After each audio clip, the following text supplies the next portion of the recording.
Ward number 8માં ચૂંટણી પ્રચાર તેજ બન્યો।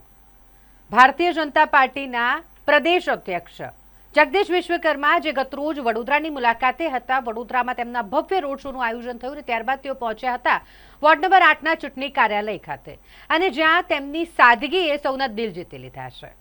જગદીશ વિશ્વકર્માજી કે જે વોર્ડ નંબર 8ના ચૂંટણી કાર્યાલય પહોંચ્યા હોય ત્યાં તેમણે કાર્યાલયના દાદર પર જ બેસીને લોકો સાથે, નાગરિકો સાથે અને કાર્યકર્તાઓ સાથે સીધો સંવાદ કર્યો। અનૌપચારિક આ વાતચીત કે જેણે સૌના દિલ જીતી લીધા, એટલી સરળ તેમની ઉપસ્થિતિ અને જેના કારણે કાર્યકર્તાઓની પણ ઉત્સાહમાં, ઉત્સુકતામાં વધારો થયો છે। વોર્ડ નંબર 8ના ભારતીય જનતા પાર્ટીના ઉમેદવારોને જીતાડવા માટે તેમણે નાગરિકોને હાકલ કરી છે।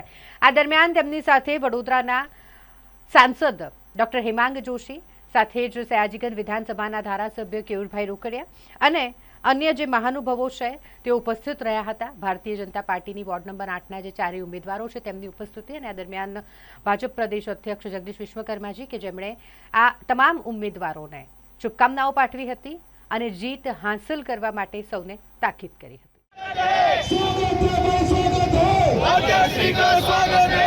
ફટાફટ બોરેલા બધાનું કેટલા લોકો જમ્યા વગર આવ્યા છે?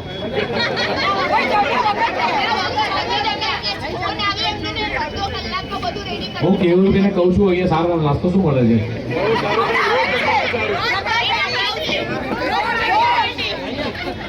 એટલે હું જમ્યો નથી એટલે કહું છું કે દીકરો આજે વિશ્વનો સૌથી મહાન વ્યક્તિ બની શકે, કે વિશ્વની 19 કન્ટ્રીમાં એમને સર્વોચ્ચ મેડલ મળે, એ કન્ટ્રીનું સર્વોચ્ચ સ્થાન મળે, દેશની એટલે વિશ્વની 20 કરતા વધારે પાર્લામેન્ટની અંદર એમણે સંબોધન કર્યું હોય, તો પરિકલ્પના કરો છો કે એમણે કેટલી બધી આ સ્ટોરી પરથી આપણે આપણા દીકરા દીકરીઓને કેટલો ઇન્સ્પાયર કરી શકીએ।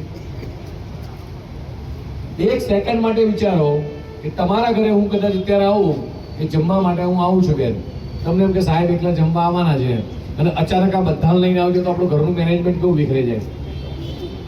જે અત્યારે કેયુરભાઈને અમે કીધું, જયપ્રકાશભાઈએ કે અમે તમારા ત્યાં ઓફિસમાં આવીએ છીએ તો તમે બધા જ જમવાનું પડતું મૂકી દીધું, નીચે ઘરે પરિવાર જમ્યા ના જમ્યા બધું જ મૂકીને આવતા રહ્યા। તો જ્યારે કોરોનાની ક્રાઇસિસ થઈ, આ કોરોનાની ક્રાઇસિસની અંદર કેવી રીતે મેનેજમેન્ટ ગોઠવ્યું હશે? આપણે કોઈ પણ એક એવું કાર્ય સિલેક્ટ કરીએ કે જે કાર્યથી તમારી પોતાની આઈડેન્ટિટી અલગ ઓળખ થાય। પછી તમે હમણાં જ મને જયપ્રકાશભાઈ કહેતા હતા, આપણા સાંસદશ્રી કહેતા હતા હેમાંગભાઈ, કે એમનું કાર્યાલય છે ત્યાં એ કાર્યાલય પર અલગ અલગ સેવાકીય કાર્યો થાય છે। તો તમારા થકી તમે નક્કી કરો કે આ મહિનામાં મારે એટલીસ્ટ 5 આયુષ્માન કાર્ડ કાઢી આપ્યા છે, મારે આ એક મહિનામાં મારે 5 વિધવા સહાયના લોકોને લાભ અપાવવા છે। આજે પ્રધાનમંત્રી માનનીય મોદી સાહેબ હોય કે માનનીય મુખ્યમંત્રી ભૂપેન્દ્રભાઈ પટેલ હોય, આ ભારતીય જનતા પાર્ટી એક એવી પાર્ટી છે કે સતત પ્રજાની વચ્ચે આ કાર્યકર્તા, મારી સાથે બેઠેલો કાર્યકર્તા, તમે જ્યારે પબ્લિક વચ્ચે જાઓ છો, પ્રજા શું નવા અનુભવ થાય છે મારે સમજવા છે। કે ભાઈ ધારો કે હું 2-4 જગ્યાએ ગયો તો કોઈએ મને મેં પૂછ્યું કે ભાઈ ભાજપને વોટ કેમ? કોક માતાને વૃદ્ધ સહાય પેન્શન યોજના અપાઈ દઈએ એનો સૌથી મોટો આનંદ, એનાથી મોટો લાભ બીજો કશો જ ના હોય શકે। મને એક બરોબર યાદ છે કે એક વિસ્તારમાંથી એક બાએ મને ફોન કર્યો, 70-72 વર્ષના હતા।